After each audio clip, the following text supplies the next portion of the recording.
Bon, je vais commencer mon propos orienté sur, en gros, la perception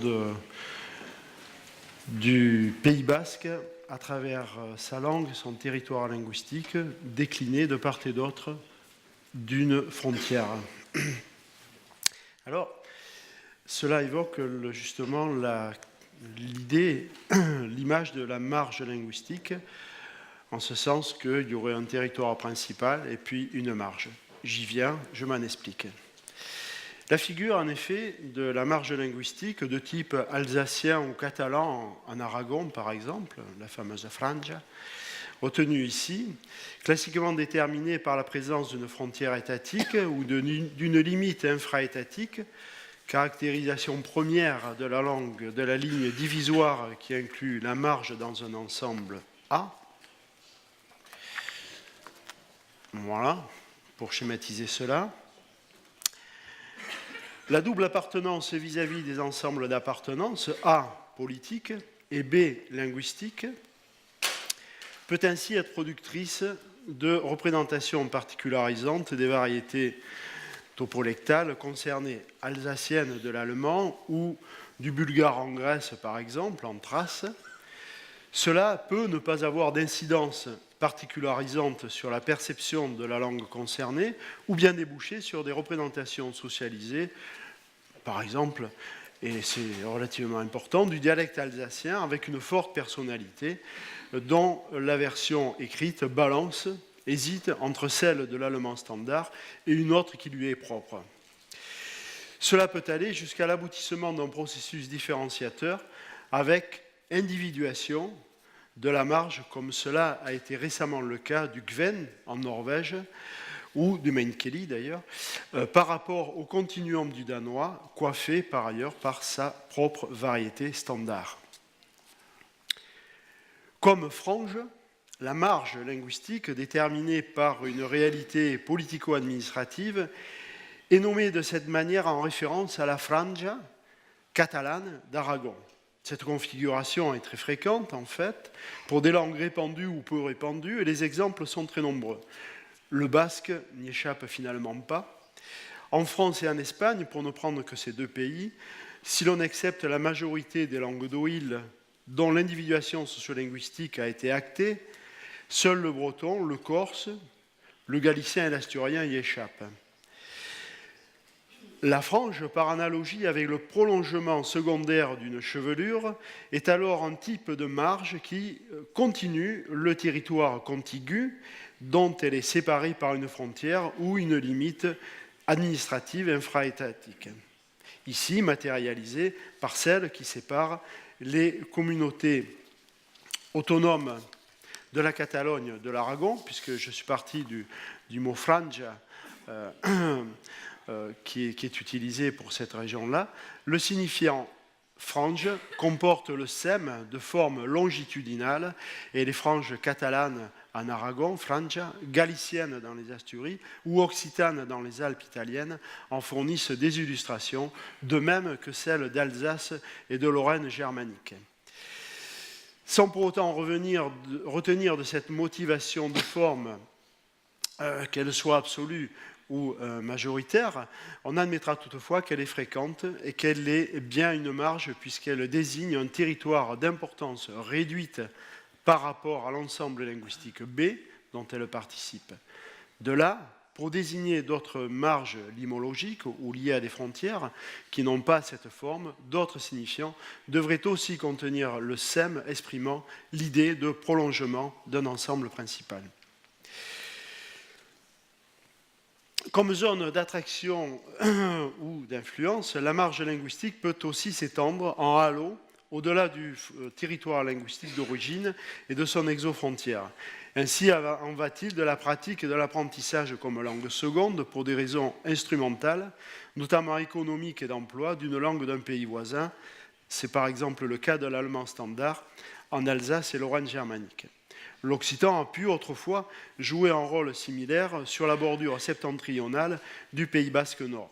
De nos jours, on apprend le basque standard en Pays basque nord, côté français par conséquent, autant par attachement culturel que du fait des éventuels effets d'attraction économique, notamment exercés par la communauté autonome d'Euskadi. De fait, en ce qui concerne le Pays basque dans son ensemble, cette zone d'influence et d'attraction concerne aussi l'espagnol qui se développe dans les usages privés, dans la partie frontalière côtière d'Hendaye à Saint-Jean-de-Luz. Ce phénomène a quelque chose de global.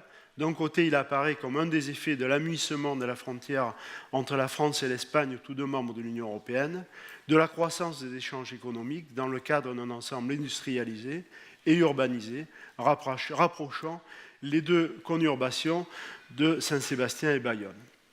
Et aussi pour des questions de cadre de vie, ce qui est notamment le cas sur la commune d'Hendaye.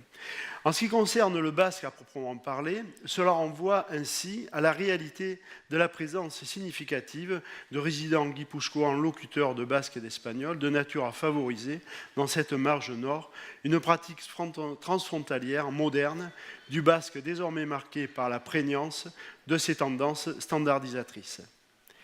Si ce phénomène, en tant qu'effet de zone d'attraction, modeste dans ses manifestations, n'est unique ni pour le basque ni pour une autre langue, il offre là une illustration intéressante de la combinaison de deux processus concomitants de standardisation du basque en situation transfrontalière, notamment sensible chez les jeunes adultes. D'une part, apparaît le croisement de variétés primaires du Sud, principalement guipuscoanes, avec le standard batois qui est entré dans les usages comme effet d'une politique linguistique déterminée dans l'enseignement et la vie publique côté basque du Sud.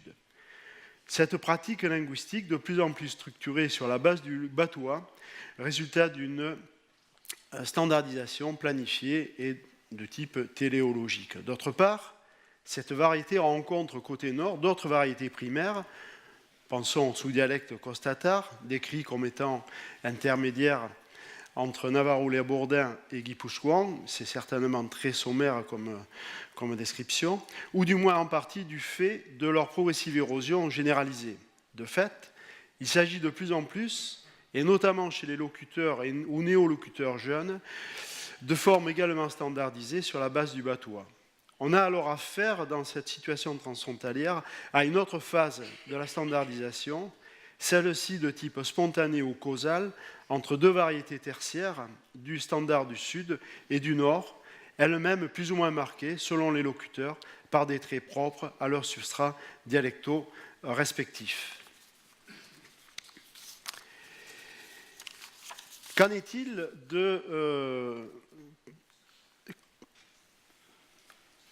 donc de différentes configurations transfrontalières qui résultent de la rencontre de ces différentes variétés de basque. Afin d'appréhender les configurations linguistiques transfrontalières de langues minoritaires en nous référant à l'Europe au sens large, je propose de retenir ici quatre paramètres pour les caractériser.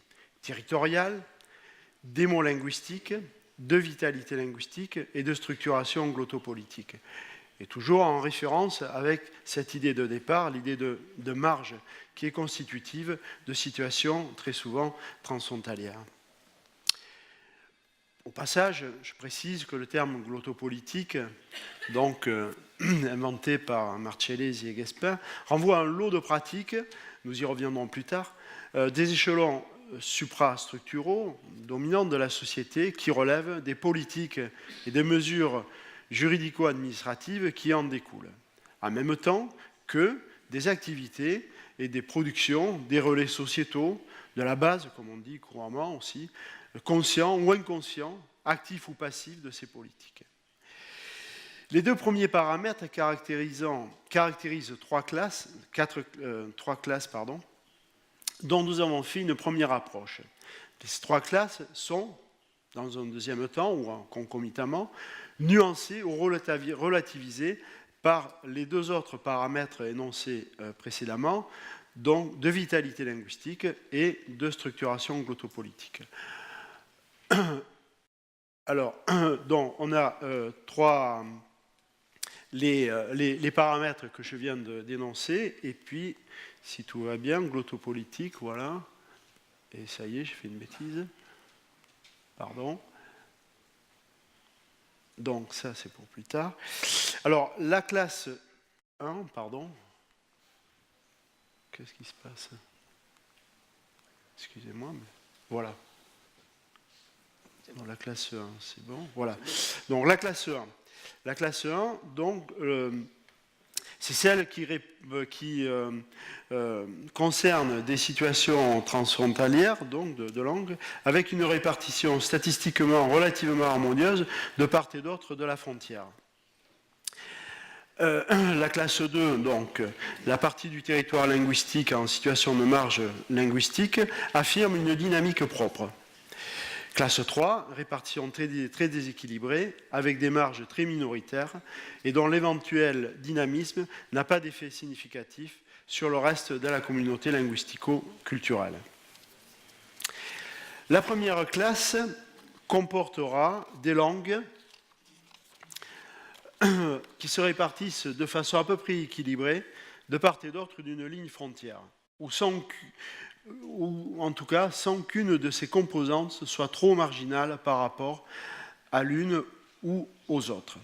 En partant, par exemple, du cadre français et en optant donc pour une langue minoritaire, seul le franco-provençal, à mon avis, qui se répartit sur 3 pays avec 3 frontières, franco-suisse, franco-italienne et italo-suisse, pourrait s'approcher de ce modèle théorique du fait de son importance démolinguistique en Italie, dans le Val d'Aoste notamment, propre à compenser une infériorité territoriale par rapport au reste de son aire en France d'abord, et en Suisse après, c'est le cas de la presque totalité de la Suisse romande, mis à part le canton du Jura.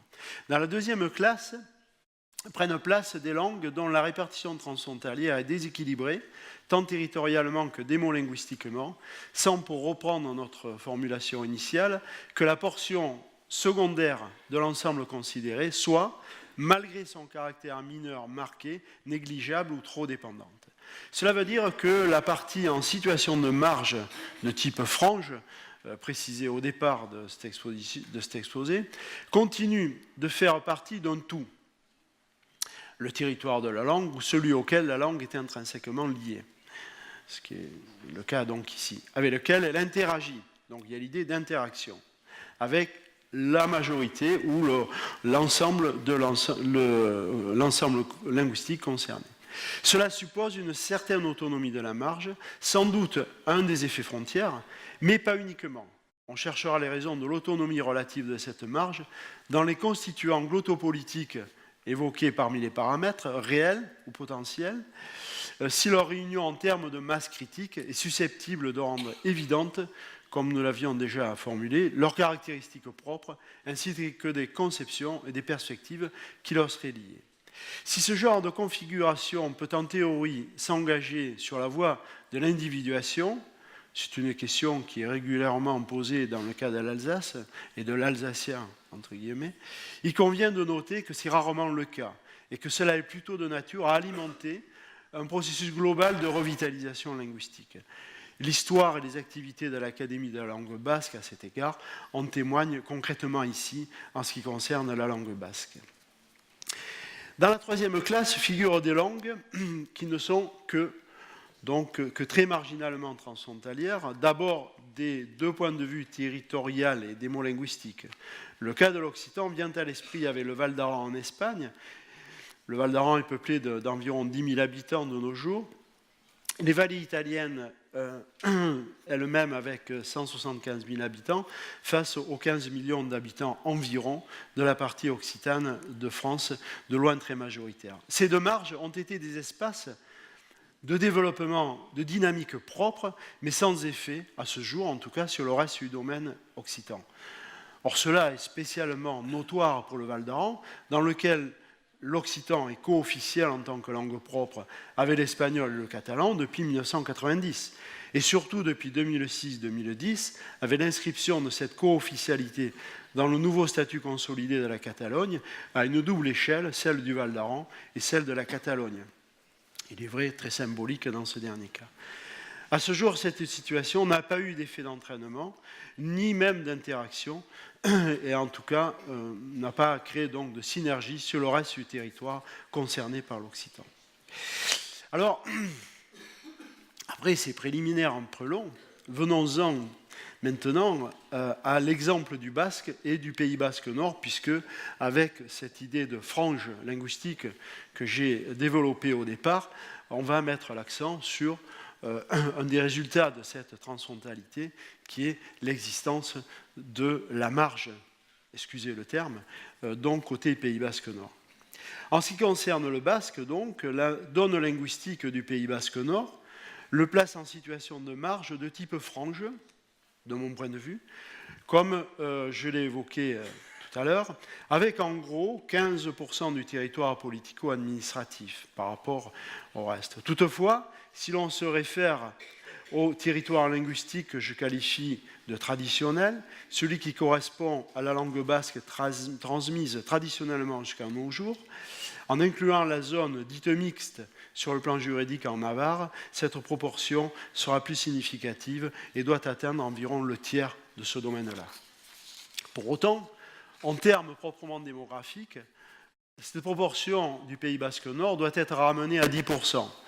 70% pour la communauté autonome basque, 20% pour la Navarre. S'ils ont en même temps un poids économique moindre, concentré en plus sur la partie côtière. Or, celle-ci se caractérise par une perméabilité plus grande à l'emploi du français, du fait d'une grande ouverture aux activités de services en particulier, entre autres liées au tourisme. En outre, ce sous-ensemble demeure imprégné dans sa partie la plus peuplée de l'agglomération Bayonne-Anglet de Biarritz, le BAB, par une tradition linguistique substratique occitane-gasconne encore présente, même si elle doit désormais être associée à la gestion de la dynamique sociolinguistique, de la présence de plus en plus marquée de la langue basque. De ce point de vue, l'épicentre de la dynamique démolinguistique et sociolinguistique du basque côté sud se situe dans des zones du basque traditionnel, au départ en tout cas, qui finalement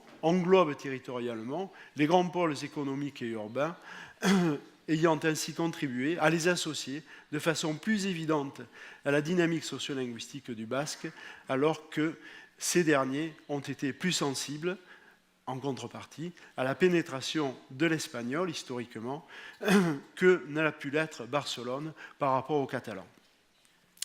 Par rapport aux caractéristiques glottopolitiques du Pays basque nord, si ce dernier a participé et participe à la mobilisation générale en faveur du basque, il reste en décalage par rapport à la co-officialité régionale du basque, à côté du castillan, dans la communauté autonome basque et dans le nord de la Navarre. Néanmoins, effet frontière sur le basque de cette marge, le Pays basque nord s'inscrit dans une synergie globale valorisante, pourvoyeuse de représentation de prestige pour la langue des deux côtés de la frontière. Une des conséquences de cela est aussi le prestige également attribué à la variété standard dont l'appareil normatif a été élaboré et continue d'être réglé par l'Académie de la langue basque, installée dans un fonctionnement transfrontalier. Même si cette variété peut retirer de son contact avec la dialectalité du Nord un élargissement de sa conception et de son fonctionnement, le principe est acquis de participer à l'entretien d'un même toit linguistique. La langue est tout autant appréhendée en tant que couverture générale, excusez les métaphores, globalement et à travers ces dynamiques sociolinguistiques, démolinguistiques et géolinguistiques, voire par exemple la dynamique du basque, c'est au cours de ces années toutes récentes dans la zone mixte navarraise, que pour sa charpente, articulant formes normées et standardisées et formes héritées, dont celle du Nord.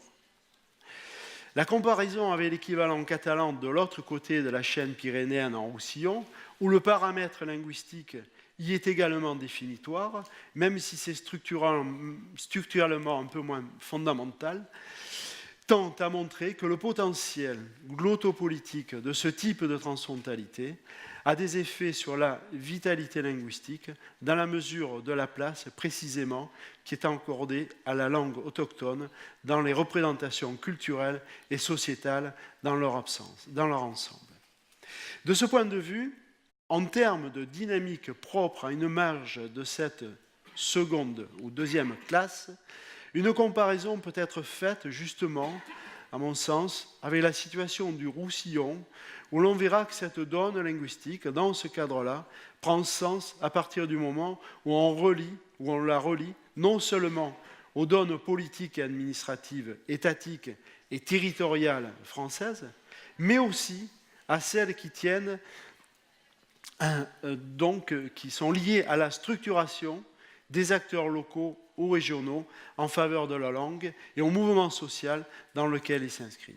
On pourra à ce titre se reporter utilement aux observations de Lontzia Amado Bortaire dans sa thèse sur la construction collective de l'action publique en faveur de la langue dans un cadre transfrontalier au Pays Basque et en Catalogne, je le cite.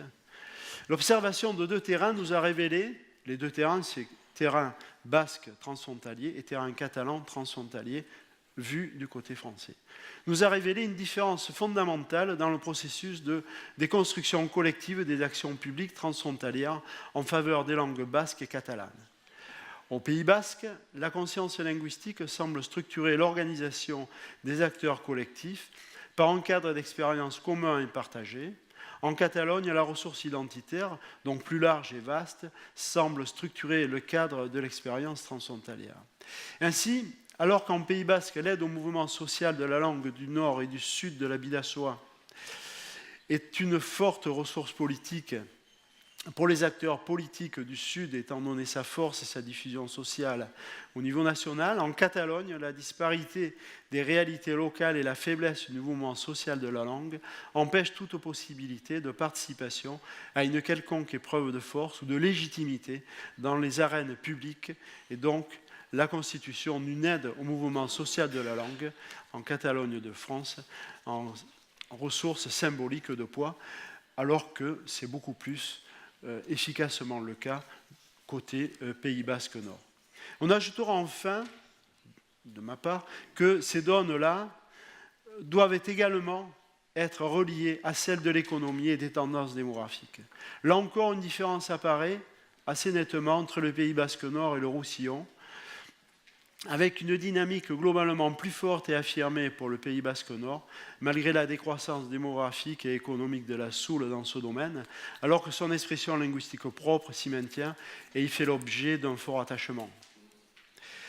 On retirera des observations qui précèdent que l'incidence de la transfrontalité du basque a pour effet de placer le Pays Basque Nord dans notre classe 2, tout à l'heure, tandis que cela serait plus discutable, du fait des observations qui précèdent, pour le Roussillon par rapport au catalan, qui globalement nous paraît beaucoup moins interagir selon les 4 paramètres énoncés plus haut avec le reste du domaine linguistique catalan, que ne le fait le Pays Basque Nord qui, en même temps, entretient et équilibre une certaine autonomie de fonctionnement avec sa participation, donc avec la dynamique générale de la langue. En termes de capital symbolique, la différence... Excusez-moi, ça... Je ne comprends pas pourquoi ça ne marche pas bien.